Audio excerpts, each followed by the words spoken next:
हरे से ससुर आइल हाँसत बोलात आइल हो।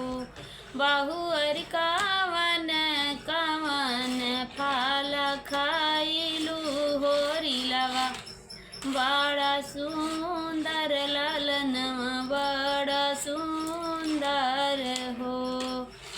अमरूद फल खैली औरो हमई मिलिया खैली हो। ससुरु छोली छोली खैली नारी वाला होरिलवा। बड़ा सुंदर होरिलवा बड़ा सुंदर हो। बाहरे से जेठऊ आइल हाँसत बोलात आइल हो।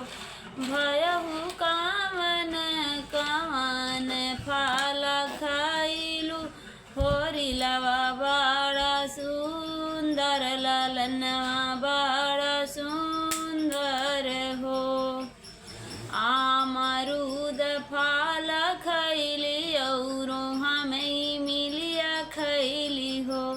जेठऊ छोली छोली खैली नारी वाला होरिलवा।